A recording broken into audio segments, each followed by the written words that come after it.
Salam alaikum les hadgets, j'espère que vous allez bien. Aujourd'hui, je reviens avec une nouvelle recette, celle du tagine. Donc là, c'est un exemple de tagine. Donc c'est un tagine au bœuf, pommes de terre et petits pois. Mais le plus important, c'est que ce que je vais vous montrer là, c'est la base pour tous les tagines. Vous pouvez remplacer votre viande, vous pouvez remplacer vos légumes, mais les épices, la façon de faire, c'est vraiment la base du tagine. Après, chacun y met ce qu'il veut. À tout de suite.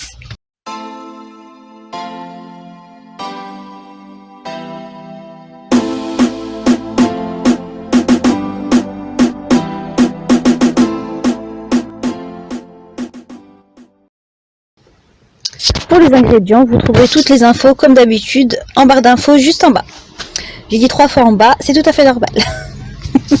Donc pour commencer, je vais déposer mon huile. Donc moi je fais un mélange de deux huiles, huile de tournesol et d'huile d'olive, donc huile neutre. Vous pouvez faire tout à l'huile d'olive, tout à l'huile de tournesol, utiliser de l'huile de colza, c'est comme vous voulez. Donc je commence par mon oignon que j'ai haché, donc un oignon haché, que je vais faire revenir avec ma viande. Donc ici, c'est du bœuf. Il me semble que c'est du gîte, si je ne me trompe pas. Je vous dirai ça, Inch'Allah, en commentaire. Si ça vous intéresse, vous me posez la question, vous me le rappelez. Ensuite, je rajoute un petit mélange de coriandre et persil. Comme d'habitude, toujours un peu plus de persil que de coriandre. C'est toujours comme ça. La coriandre est bien plus forte que le persil. Donc, à doser selon ce qu'on aime. Donc je vais commencer ensuite par rajouter mes épices. Donc là on a une cuillère à café de curcuma, ensuite une cuillère à café de gingembre, une demi-cuillère à café de paprika, ça c'est mon petit plus, vous pouvez rajouter ou pas, c'est la même. Ensuite, alors, moi j'aime bien rajouter dans mon tagine même de viande. Donc là c'est du piment, du piment. Donc là c'est du piment d'Espelette. Donc une petite cuillère à café de piment, vous dosez selon vos goûts. Et là, alors moi je rajoute un tout petit peu, une petite pincée de cannelle. Moi c'est mon petit truc, j'aime bien ça. Vous n'êtes pas du tout obligé de le faire, vous inquiétez pas, c'est selon les goûts. Un peu de sel. Et un peu de poivre. Donc j'utilise le poivre de Action qui est top. Il coûte 99 centimes. Il est vraiment top. Il donne du goût. Vraiment, il est très bien. Pour le prix, il est vraiment bien. Donc une fois mes épices déposées, je vais mélanger. Donc avec ma mini cuillère en bois. Ne rigolez pas s'il vous plaît, je vais faire une cagnotte pour m'acheter des cuillères en bois. À chaque fois que je vais au marché, je me dis il faut que j'en achète et j'oublie tout le temps. Donc voilà, je fais revenir jusqu'à ce que mes morceaux de viande soient dorés. Donc voilà.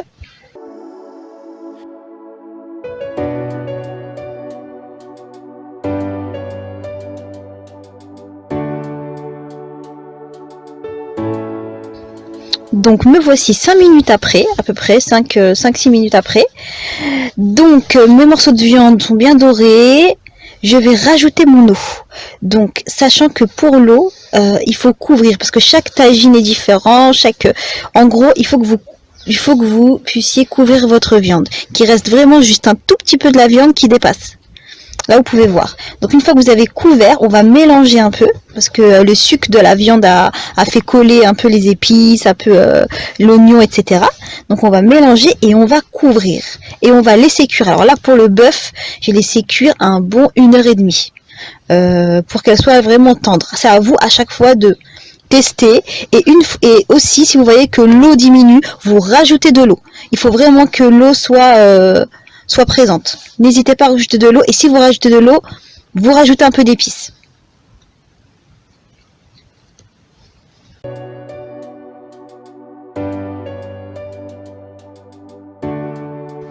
Une fois ma viande cuite, je vais rajouter mes pommes de terre.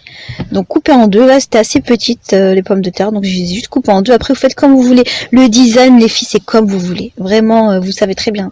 Faites comme vous le voulez. 3e fois. Je rajoute un peu d'oignon, ça c'est pareil. Moi j'aime bien parce que j'aime bien l'oignon en fait. Donc je rajoute un peu d'oignon, vous pouvez en faire. Là il y en a un entier, non même pas je crois il y en a deux. Vous faites comme vous voulez vraiment, vous pouvez mettre un seul, vous pouvez ne pas en mettre. C'est comme on a déjà mis au début, c'est ce qui compte. Celui-là du début c'est le plus important. Puis par-dessus je rajoute mes petits pois. Donc là c'est des petits pois surgelés. Donc je les mets par-dessus, j'essaye de bien amalgamer tout ça. Et ensuite je referme mon tagine et je laisse cuire à feu moyen doux, vraiment, jusqu'à ce que la cuisson de la viande se termine et que tout soit vraiment bien assorti.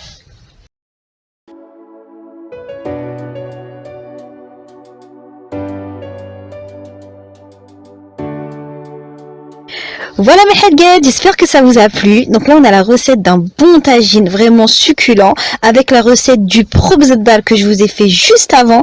Vous avez vraiment tout ce qu'il faut pour avoir un bon tagine à la marocaine. Donc voilà mes belles, comme d'habitude si ça vous a plu, n'hésitez pas à me mettre un petit j'aime, à me laisser un petit commentaire pour me dire comment, pour partager votre façon à vous de faire le tagine, parce que c'est comme pour tout plat, il n'y a pas une façon de faire, il y en a plusieurs. Donc n'hésitez pas à partager votre technique et vos avis. Voilà, je vous fais des gros bisous et je vous dis à la prochaine. Gros bisous mes headgets.